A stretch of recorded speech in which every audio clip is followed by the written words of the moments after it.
Fresh होने के लिए क्या करते हैं? कभी बहुत ज्यादा एंजाइटी फील करते हैं, भाई बहुत काम कर लिया, बहुत हैवी लोड, इतना सफर, इतनी बयानात, सब फ्रेश होने के लिए भी कुछ? मेरे बेटे मुझे कहते वो ब्रेक ले लो। मैंने कहा बेटा ब्रेक क्या होता है? अब जब आपका सारा पैशन, आपका सारा लुत्फ, आपका सारा जायका आपकी तंजीम में आपके पास है, तो मैं कहाँ जाऊंगा ब्रेक लेकर भैया? अच्छा, फिर किस चीज का आप वो कह रहे हैं? मतलब आप देखिए, तंजीम में काम में आपके पास फ्लेवर कितना है। आप, मैं अभी आपके साथ बैठा हूँ, थोड़ी देर पहले कहीं और बैठा हुआ था, फिर थोड़ी देर अभी यहाँ आ जाऊँ, फिर मैं बयान करने चला जाऊंगा, फिर ये कर लूंगा। तो काम का हिस्सा है ना। अब तो और क्या करना क्या आपको यार? जब नींद आती है तो सो जाते हैं। बताते हैं ना आपके शहजादे अजी बगदाद रजा, यार आजकल वाली सब कमर में मसला चल रहा है, कभी कुछ जाहिर है इंसान है, मैं कहता हूँ ब्रेक ले लें, मानते ही नहीं है काम। तो वैसे करना नहीं चाहिए आपको ऐसा? जाहिर है इंसान, फिर उम्र 55 प्लस, तो थोड़ा ब्रेक वो सही तो कहते हैं। अरे तो मैं मतलब क्या ब्रेक लेगा आदमी, ये बताया। आपको जब खाना खाना है तो खाना खा लिया, पसंद नहीं आप? अरे क्या चैनल पे भी ब्रेक नहीं है? मतलब ब्रेक है क्या? मतलब मुझे आता है कि ब्रेक की टर्म भी समझ नहीं। अच्छा, मुझे कहता वो आप कहीं ब्रेक यही फ्रेश होने के लिए बंदा कुछ आगे। मैं मोबाइल के होते कहाँ ब्रेक लूंगा?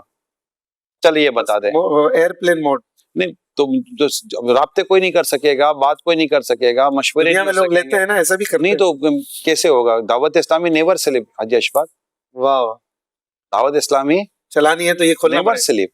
नहीं, आप दावत इस्लामी क्या चलानी है? दावत इस्लामी तो आप चलो कि दावत इस्लामी तो चल जाएगी। अगर मुझे दावत इस्लामी मेरी जरूरत है, मैं दावत इस्लामी की जरूरत नहीं हूँ हाजी अशफाक। सही, ये आप और हम अपने सही बता, मैं दावत इस्लामी की जरूरत नहीं हूँ।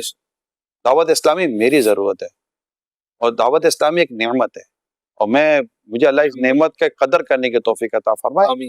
आपको मौका मिला है काम करने का, आप काम करें। अब इसमें क्या ब्रेक लेना होता है?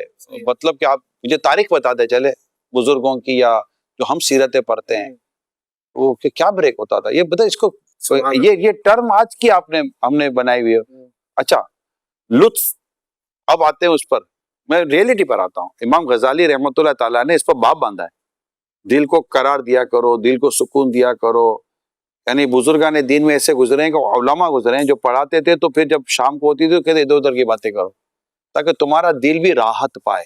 6-7 दिन में एक दिन छुट्टी भी, दिल को राहत देनी होती है। बाकायदा इमाम गजाली अलैहि रहमान ने इसका पूरा बाब बांधा है, और मैंने ये बाब मेरे शूरा में शेयर किया हुआ है। इसको किस किस तरह आप तकसीम करेंगे? तो उसके लिए आप अपने घर में जाते हैं, अपने बच्चों के साथ बैठते हैं, आप खाना खाते हैं, फिर अपने इस्लामी भाइयों में जाकर बैठते हैं, फिर इधर चले जाते हैं, उधर चले जाते हैं। ये जो कुछ कर रहे होते हैं आप, तो इसको आप क्या कहेंगे? आप एक काम में तो नहीं है ना जी, यही तो सारा है। तो और क्या होता है? लेकिन जहां भी जाएंगे बात तो दावत इस्लामी की, नेकी की दावत की, दीन की, और कोई भी तामीरी गुफ्तगू करेंगे ना आप जी, चाहे वो इसका ताल्लुक दुनियावी गुफ्तगू से हो या दीनी गुफ्तगू से हो, लेकिन आपकी गुफ्तगू का तामीरी है। और इंसान के हुस्न इस्लाम से ये भी है कि ला यानी कामों को तर्क कर दे। आपको ला यानी चीजों से निकल कर अगर आप कोई भी डिस्कशन कर रहे हैं, तो वो आपको कल्बी भी और मेंटली भी हर तरह से रिलैक्स कर रही है चीजें जी।